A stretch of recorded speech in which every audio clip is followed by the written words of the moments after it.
사실 이 말씀은 2장 11절에서 12절의 말씀이지만 본문은 2장 11절부터 4장 11절까지 말씀을 나누게 되는데요. 내용이 많습니다. 하지만 우리 베드로 전서에서 구체적으로 우리가 어떻게 살아야 할지 나누는 말씀이니까요. 조금 어렵지만 열심히 따라와 주시기 바랍니다.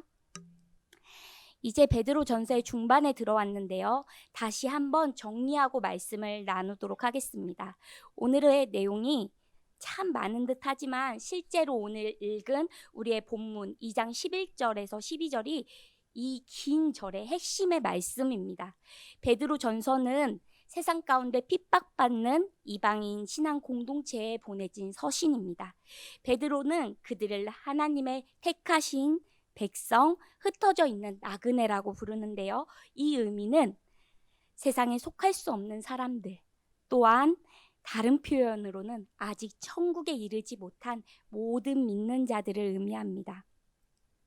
이 사람들이 왜 나그네인지 우리는 너무나 잘 알고 있는데요. 세상에 속할 수 없어서, 세상에서 환영받을 수 없어서 나그네와 같다라고 이야기합니다.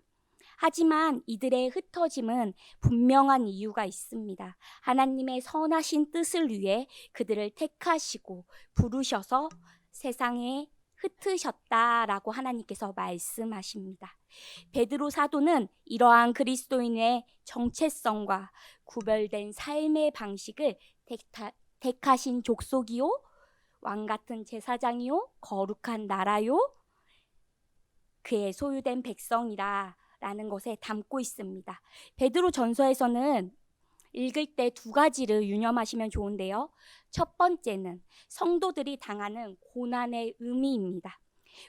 이 고난에 대해서는 설명하고 있는 부분이 있는데요. 1장 15절에서 하나님의 보호하심을 경험하는 도구다라고 이야기합니다.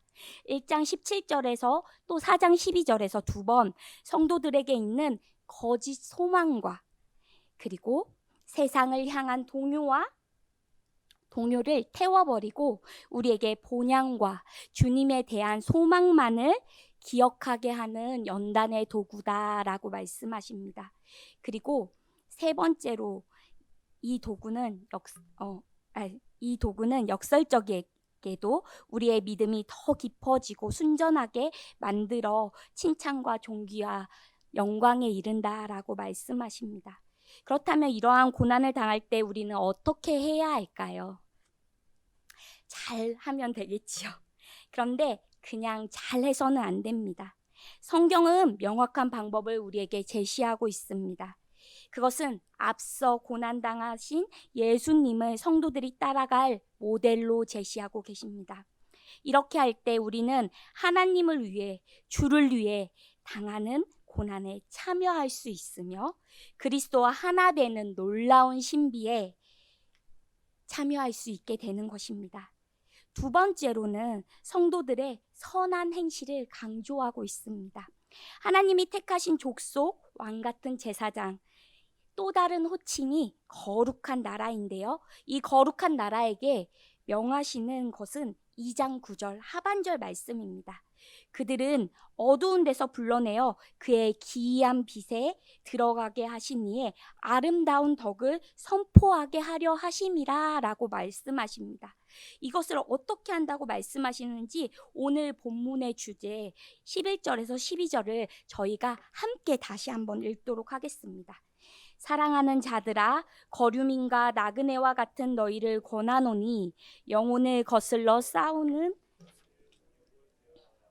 너희가 이방인 중에서 행실을 선하게 가져 너희를 악행한다고 비방하는 자들로 하여금 너희 선한 일을 보고 오시는 날에 하나님께 영광을 돌리게 하려 함이라.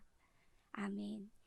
여기서 너희의 선한 일을 앞으로 보겠지만 먼저 보이신 예수님의 본 발자취입니다. 이 발자취를 따라 행할 때 사람들은 우리를 보고 오시는 하나님께 영광을 돌린다라고 말씀하십니다.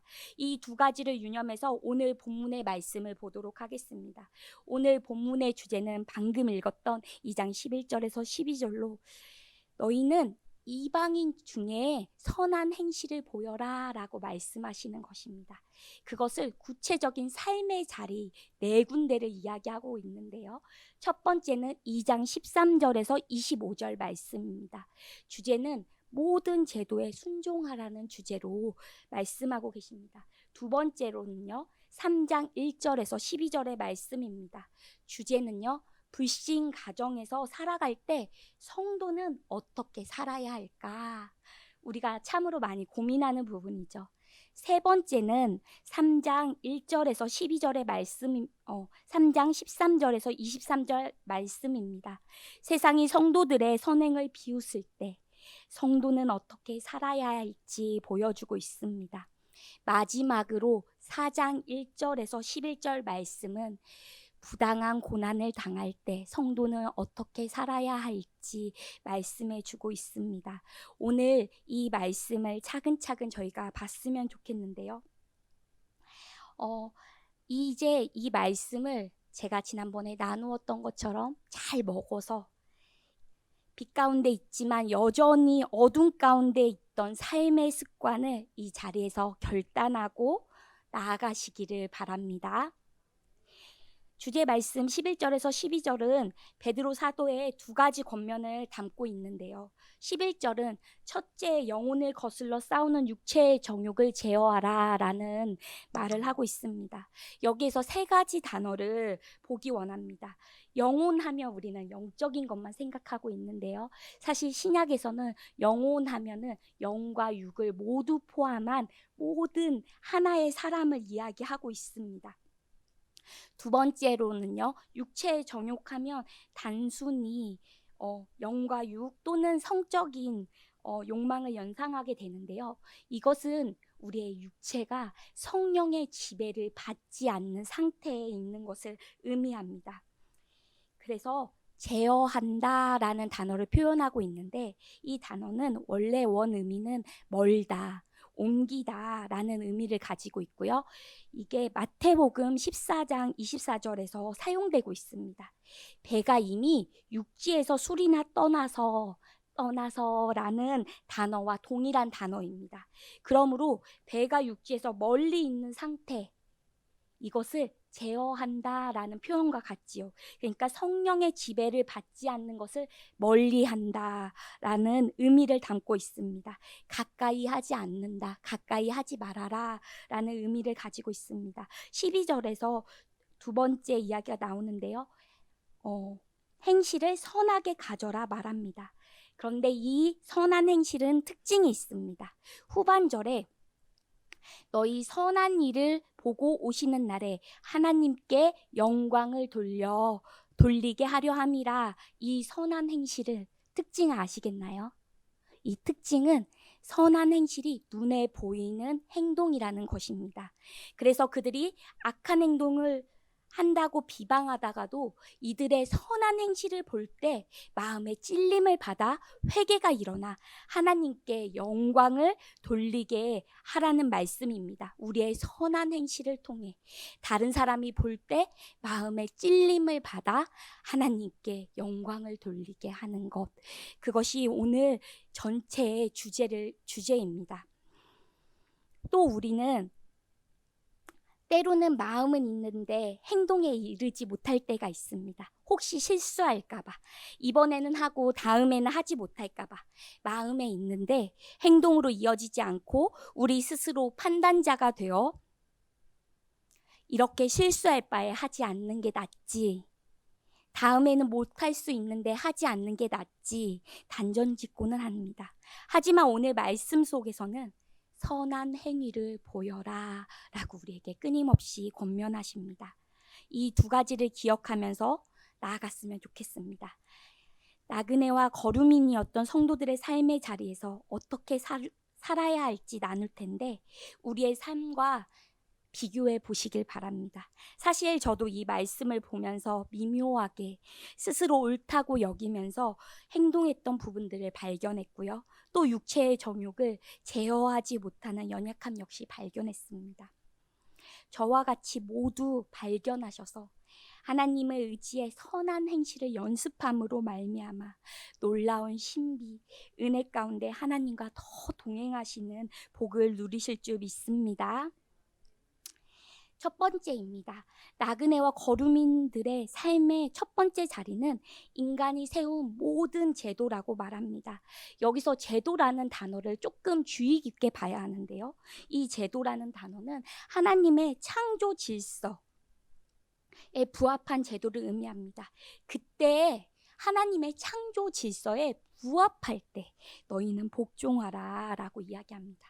이때 여기에서 나오는 왕과 총독, 이들은 어떤 사람인가요? 베드로전서 5장 13절에 보면은 바벨론의 왕과 총독이라고 이야기하는데요. 이 바벨론이라고 말하는 나라는 로마를 의미합니다. 그러므로 로마의 왕이죠. 그리고 총독이죠. 로마의 왕은 어떠합니까? 신과 같은 존재입니다. 모든 시민과 속국들이 로마 왕의 말에 절대적으로 복종해야 하는 것입니다. 하지만 이것은 하나님의 창조 질서, 제도에 부합하지 않습니다. 그렇다면 이것을 섬겨야 할까요? 그렇지 않습니다. 베드로전서 1장 2장 16절은 너희는 자유가 있으니 그 자유로 악을 가리는데 쓰지 말고 오직 하나님의 종과 같이 하라. 하나님의 종은 주인이신 하나님 외에는 어디에도 매여 있지 않으며 우리의 자유를 하나님의 종답게 사용하는 것입니다. 이것은 로마서 13장 1절과 비교할 때는 다른 순종을 의미합니다. 로마서 13장에서는 하나님의 권세로부터 나온 자들에게 순종하는 것을 의미하지만 베드로전서 본문에서는 하나님의 권위를 인정하는 것으로 상대를 공경하는 것, 이것을 말씀하십니다. 즉 사람을 인정하는 것이 아니라 하나님의 권위를 인정하기에 그 사람을 공경해라 라고 이야기하는 것입니다. 또 17절을 보기 원합니다. 무사람 모든 사람을 공경하고 존중하라 라는 표현이고요. 형제를 사랑하며, 이것은 여기서 사랑하다라는 단어보다 중요한 것은 형제입니다. 또 하나님을 두려워하며 왕을 존대하라, 공경하라 말씀하십니다. 17절을 이렇게 쭉 읽어보시면 느끼시는 것이 하나 있으셨을 텐데요. 여기서는 무엇을 해라 라는 말과 함께 대상이 나오는데요. 먼저는 모든 사람을 공경하고 존중해라 라고 이야기합니다. 사랑을 하는데요. 형제, 믿음의 사람들을 사랑해라 라고 이야기하는 것입니다. 그리고요, 하나님을 두려워해라, 경외해라 라고 이야기합니다.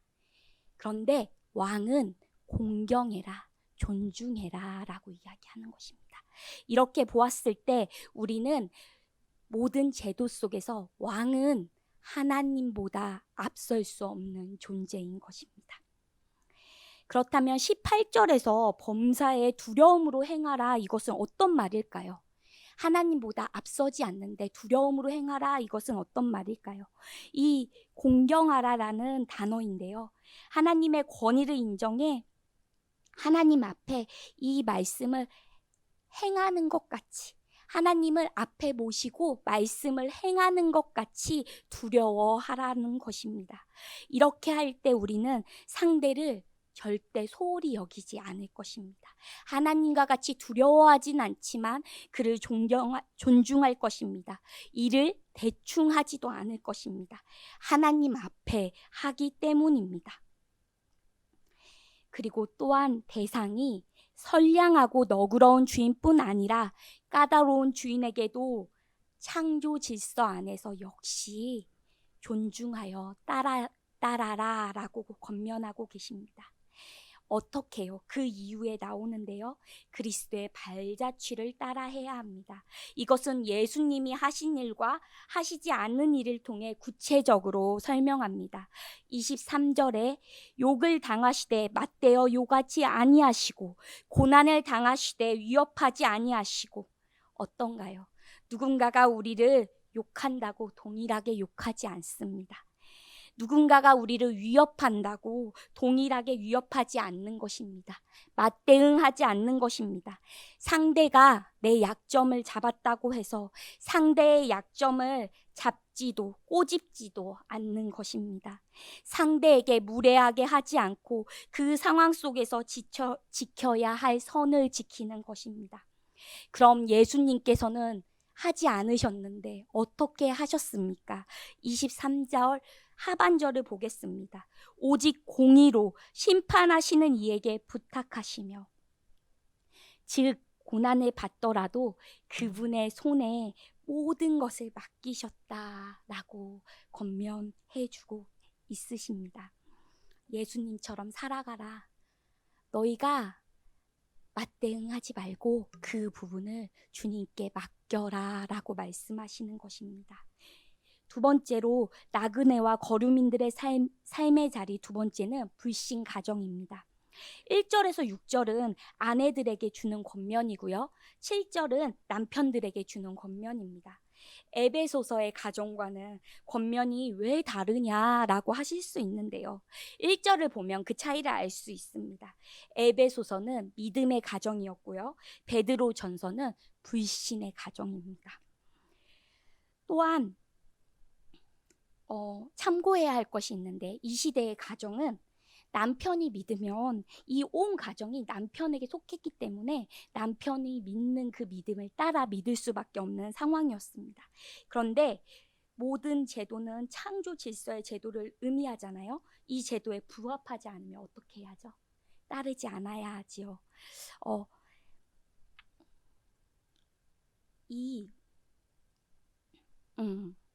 네, 따르지 않아야 합니다. 그렇다고 행동이 믿지 않는 아내가 행동을 무례하게 하지 않습니다.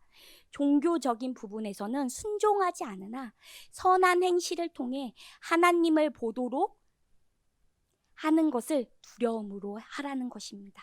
하나님을 볼 수 있도록 네가 두려움으로 행동해라. 그러면 어떻게 행동해야 할까요? 단정하게 행동하라고 성경에서는 말하고 있습니다. 의복을 단정히 하고 장식을 소박하게 해라. 겉모습이 아니라 속사람을 단장하고 살아라 라고 말씀하는 것입니다. 또한 6절에는 이런 상황에서 두려워하지 말아라 라고 하는데, 이 대상은 누구일까요? 이렇게 모든 가정을 속박하고 있는 남편의 위협을 두려워하지 말아라. 또 어쩌면 이 현 시대에서는 남편이 구원받지 못할까봐 너희는 두려워하지 말아라 라는 말을 담고 있을 수도 있습니다. 왜냐하면 이 구원은 우리에게 속한 것이 아니라 하나님께 속했기 때문입니다. 7절, 반대로 남편은 믿음이 있고 아내는 믿음이 없을 때 어떻게 할 수 있을까요? 남편은 여자를 소유로 여기기 때문에 강압적으로 믿게 할 수 있습니다. 하지만 그렇게 하지 말고 지식을 따라 아내와 동거하라 라고 말합니다. 이것은 하나님을 아는 지식, 모든 사람을 존중하고 배려함으로 함께해라 라고 말씀하시는 것입니다. 왜냐? 구체적인 이야기가 아래 나오는데요. 육체의 그릇에 대한 말씀입니다. 이것은 남자의 육체의 그릇은 여자보다 강건하기 때문에 그를 존중하고 배려해야 한다는 것이죠. 아무리 여자가 강건하더라도 육체의 그릇은 연약할 수밖에 없다라는 것입니다. 그래서 그 영혼이 구원받도록 그 영혼을 돌봐줘라, 배려해라 라는 것입니다. 이것을 구체적으로 어떻게 적용하는지 8절에서 12절 말씀을 보도록 하겠습니다. 다 마음을 같이하여, 이것은 상대를 존중하는 마음으로 귀를 기울여 그와 함께하라는 말씀입니다. 종정하라, 모든 경험을 공감하라 라는 의미로 로마서 12장 즐거워하는 자와 함께 즐거워하고 우는 자와 함께 울라라는 말씀을 우리는 떠올릴 수 있습니다. 이렇게 때로는 경험하지 않은 것조차 공감하기 위해 애써라라고 표현하는 것이죠. 여기서 불쌍히 여기는 것은 단순히 인간적으로 그를 우리보다 낮추어 보아 긍휼히 여기는 것이 아니라 가족의 마음으로 그의 어려움을, 그의 연약함을 안타깝게 보라는 것입니다. 그렇게 할 때 그 한 영혼이 주 앞에 돌아오는 은혜의 역사가 일어날 줄 믿습니다. 세 번째로 나그네의 거류민의 삶의 자리는 세상이 성도들의 선행을 비웃는 자리입니다. 선을 행하지만 상대에게 조롱을 받을 때가 있습니다. 그거 다 해봤지요. 그런데 그거 안 돼요. 내가 말했잖아요. 그거 진짜야? 너 자꾸 그렇게 하면 손해보게 될걸? 앞으로 기회도 오지 않을걸? 이렇게 그들이 일으키는 두려움을 두려워하지 말아라. 또 이유 없이 비방하는 그 비방으로 근심하지 말아라 라고 말씀하십니다. 이렇게 말씀하시면서 불안한 마음 대신에 주님을 경외하며 살아가라 권면하십니다. 그렇게 꾸준히 하나님을 믿으며 선을 행할 때 믿지 않는 자들은 호기심을 가지게 됩니다. 그들은 도대체 우리가 손해보는 이유가 무엇인지, 그들이 그렇게 흔들매도 흔들리지 않는 이유가 무엇인지 궁금해합니다. 온유함과 두려움으로 우리 할 말을 이때 대답해야 합니다. 그들에게 보란 듯이 대답하는 것이 아니라 온유함으로 하라고 합니다. 그 이유는 이 한 영혼이 주께 돌아오기를 원하는, 또 연약한다면 이 한 영혼이 낙심하지 않기를 원하는 마음으로 해야 하기 때문입니다. 이전에 저는 이와 비슷한 일을 경험한 적이 있습니다. 저는 20대 후반에 회사 생활을 하다가 하나님을 만났는데요. 하나님을 만나기 전과 후가 너무나 달라졌습니다. 예전에 일을 할 때는 힘들지 않을 정도만 했던 저의 일들이 하나님 앞에서 한다고 하니 못해도 열심히 하게 되었습니다. 그리고 제 말투에는 감사합니다라는 습관을 가지게 되었습니다. 이것은 제가 훌륭해서 거룩해서 가진 습관이 아니었습니다. 저희 청년 공동체가 서로 감사해, 고마워가 항상 인사처럼 하는 말이었기 때문에 저 역시 선한 영향력으로 함께한 것입니다. 그런데 어느 날부터 회식 자리에 앉아 있으면 한 사람씩 와서 저한테 하나님에 대해 묻기 시작하는 것입니다. 하나님 믿으니까 좋아? 왜 하나님 믿어? 라고 물으시는 것입니다. 하물며 그분들은 맨정신도 아니고 술에 취한 상태셨는데도 말입니다. 이처럼 우리의 삶으로 먼저 살아갈 때 호기심을 가진 사람들이 다가옵니다. 그들에게 온유함으로 하나님에 대해 전함으로 선한 행실을 보이라 하나님께서 우리에게 말씀하여 주십니다. 그리고 성도들을 격려하기 위해 예수님의 삶의 모범을 제시하시는데요. 예수님이 고난당하시고 하나님께서 부활하게 하셔서 하나님의 보좌 옆에 앉히셨다는 이 말씀은 우리 역시 예수님을 인정하신 것과 같이 성도들을 인정하실 것이라는 말씀입니다. 하나님의 약속인 것입니다. 베드로 전서는 특별히 육체로는 이라는 표현과 영으로는 이라는 표현을 사용하는데요. 이 육체로는 이라는 표현은 사람의 눈으로, 인간의 눈으로 볼 때 예수님은 죽임당한 비참한 상태셨다는 것입니다. 하지만 영으로 볼 때, 영으로는 하나님의 눈으로 볼 때는 예수님은 살리심을 입으셨다는 것입니다. 우리는 어떤 시야를 가져야 할까요? 인간의 눈으로 보아서는 영원한 것을 볼 수 없어 비참한 삶을 살 수밖에 없습니다. 이러한 삶을 살 것인가요? 아니면 성도된 우리는 하나님의 눈으로 보아 영원한 것을 소망하며 열심으로 선한 행실을 살아 하나님과 영원히 동행하는 복된 삶을 살 것인가요? 우리는 선한 행실로 살아야 할 줄 믿습니다. 마지막으로 나그네와 거류민의 삶의 자리 네 번째는 부당한 고난을 당하는 자리입니다. 1절과 2절을 저희 함께 읽도록 하겠습니다. 4장 1절과 2절입니다. 그리스도께서 이미 육체의 고난을 받으셨으니 너희도 같은 마음으로 갑옷을 삼으라.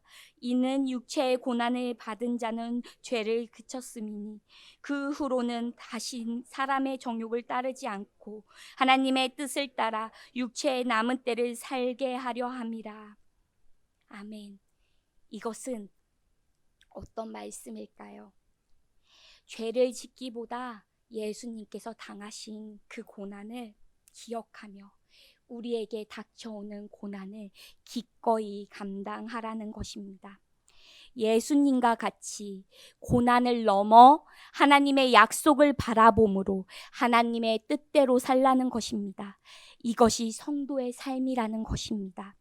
대조적으로 3절에서 이방인의 삶의 방식, 과거 불신자의 삶이 이어지는데요. 음란한 정욕을 따라 사는 삶, 술 취함과 방탕, 즉 도를 넘어서 살아가는 삶, 이렇게 무절제한 삶, 우상 숭배하는 삶입니다. 그들은 삶의 주인이 자신이기에 그들은 무절제하며 자신을 위한 것이라며 어느 것이든 수치를 느끼지 않고 취하기가 거침없습니다. 그런 그들이 우리를 볼 때 이상하기에 비방한다고 말하는 것입니다. 그들이 볼 때 우리의 삶은 이상한 것입니다. 예수님의 삶을 따라 삶의 자리에서 기꺼이 고난을 당하는 그 삶은 이상한 삶인 것입니다. 그래서 그들이 비방하는 것입니다. 그들이 그것을 비꼬는 것입니다.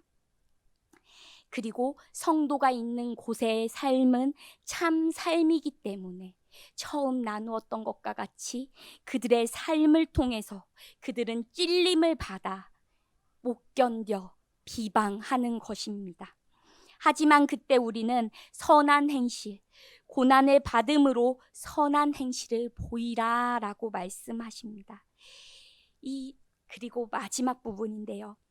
어쩌면 가장 어려운 부분입니다. 항상 가까이에 있는 형제들, 믿음의 사람들과 함께 할 때 정신 차리고 근신하라 라고 근신하여 기도하라 깨어 있으라 말씀하십니다. 마지막 때가 가까이 왔기 때문도 맞지만 여기에서 정신 차리고 근신하여 기도하라 깨어 있으라 왜 그럴까요? 이때 당신은 복음을 이동하면서 전했는데요. 그러다 보니 숙소가 없어 형제들의 집에서 섬길 때가 종종 있었습니다. 이때 형제들이 와서 숙소를 이용할 때 섬기는 자의 마음은 처음은 기쁠 것입니다. 하지만 그 섬기는 온 형제가 머무르는 시간이 길어진다면 성도의 마음은 어떠할까요? 그리고 이 일이 빈번하다면 어떠할까요? 참으로 수고스럽고 어려울 것입니다. 참으로 녹록지 않고 힘들 것입니다. 그런데 시험에 들 수 있을 것입니다. 마음이 가난해지는 것입니다. 그런 성도들에게 마지막으로 그 고난 가운데서 서로 사랑함으로 선한 행실을 보여라 라고 말씀을 하고 계십니다. 서로 대접함으로 선한 행실을 보여라. 서로 봉사함으로 선한 행실을 보여라 말씀하십니다. 참 어렵습니다. 시작은 할 수 있는데 항상 마무리하는 것이 참 어려운 것 같습니다. 하지만 우리를 연단하셔서 칭찬과 존귀와 영광에 이르게 하시고 사랑하는 주님과 연합하는 기쁨을 저희는 포기할 수 없습니다. 그래서 열심히 예수님의 발자취를 따라가는 선행을 연습해야겠습니다. 말씀을 마치려고 합니다. 어떠신가요? 구체적인 삶의 자리에서 어떻게 살아야 하는지 알게 되어 모호하지 않음에 감사합니다. 오늘 삶의 네 자리를 보았는데 이 네 자리에 특징이 있습니다. 그 자리에는 주인과 같은 존재들이 있다는 것입니다. 모든 제도에는 왕과 총독과 같은 존재가 있고요. 가정에서는 아내에게는 남편, 남편에게는 아내, 그리고 때로는 아내와 남편에게는 자녀가 있습니다. 또 세상이 조롱할 때는 내 마음을 좌지우지할 수 있는 사람이 있고요. 부당한 고난을 가운데는 성도들에게 적대적인 세상이 있습니다. 성도 간에 사랑할 수 없는 성도가 너무 부담스럽지요. 어느 정도냐면 너무 불편해서 두려운 주인처럼 그 자리에 앉아 있기도 합니다. 오늘 말씀 속에서 그 주인의 자리에 진정한 주인은 오직 하나님이시라고 말씀하십니다. 그러므로 두려워하지 말아라 라고 말씀하시는 것입니다. 이 모든 삶의 자리에서 너희는 다른 것을 주인으로 삼아 두려워하지 말아라 라고 말씀하시는 것입니다. 그리고 항상 실수투성이지만 선한 행실하기를 포기하지 않고 훈련하며 우리의 선한 행동을 통해 우리 주변에 있는 자들이 마음의 찔림을 받아 구원받는 은혜가 일어나기를 고대한다라고 말씀하십니다. 아직 믿지 않는 세상에 하나님이 찾으시는 나와 같은 그 한 영혼에게 선한 행실을 통해 하나님의 아름다운 덕이 선포되어지는 은혜의 통로 되길 소망합니다. 삶의 어떤 자리이든 하나님께서 그 자리에 주인으로 모시길 원합니다. 또한 부족하지만 선한 행실을 연습해 나가 과거의 생각과 습관, 행동의 방식을 벗어내고 빛의 거룩한 자녀로 살게 해달라고 기도하시면서 선한 행실이 세상 모든 민족이 우리 주님께 다시 오실 수 있도록 쓰임받게 해달라고 우리 기도하시겠습니다.